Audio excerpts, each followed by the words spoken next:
അങ്ങനെ ഒരു മധ്യവേനൽ അവധിക്കാലം കൂടി വരവായിരിക്കുകയാണ്.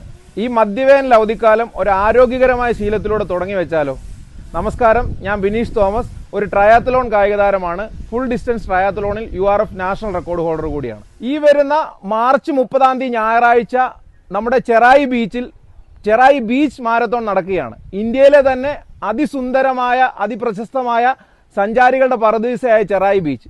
ഒരു സൈഡിൽ കായലും ഒരു സൈഡിൽ കടലും ചേരുന്ന ഈ ബീച്ചിലൂടെ നിങ്ങളൊരു മാരത്തോൺ ഓടാൻ ആഗ്രഹിക്കുന്നുണ്ടോ? മാലിന്യമുക്ത കേരളം, ലഹരിമുക്ത കേരളം എന്നീ രണ്ട് ലക്ഷ്യങ്ങളെ മുൻനിർത്തിക്കൊണ്ടാണ് ചെറായി ബീച്ച് മാരത്തോൺ നടത്തപ്പെടുന്നത്. ചെറായി റണ്ണേഴ്സ് ക്ലബിന്റെ ആഭിമുഖ്യത്തിൽ ഡിസ്ട്രിക്ട് ടൂറിസം പ്രൊമോഷൻ കൗൺസിലും പള്ളിപ്പുറം ഗ്രാമപഞ്ചായത്തും സംയുക്തമായി സംഘടിപ്പിക്കുന്ന DTPC ചെറായി ബീച്ച് മാരത്തോണിൽ 21 kilometre half marathon, 10 kilometre mini marathon, 5 kilometre family fun റണ്ണും അതോടൊപ്പം ഏറ്റവും ആകർഷകമായി ഭിന്നശേഷിക്കാർക്ക് വേണ്ടിയിട്ടുള്ള ഒരു റണ്ണും നടത്തപ്പെടുന്നുണ്ട്. വെറും 500 പേരെ മാത്രം പങ്കെടുപ്പിച്ചുകൊണ്ട് നടത്താനിരുന്ന ഈ മാരത്തോണിൽ ഇതുവരെ ആയിരക്കണക്കിന് ആൾക്കാരാണ് രജിസ്റ്റർ ചെയ്തിരിക്കുന്നത്. ഈ ഇവന്റിൽ അവതാരകനായി ഞാനും ഉണ്ടാവും. അപ്പം നമ്മളെല്ലാവർക്കും ചെറായി ബീച്ചിൽ വെച്ച് കാണാം. എല്ലാവർക്കും ഓൾ ദ ബെസ്റ്റ്.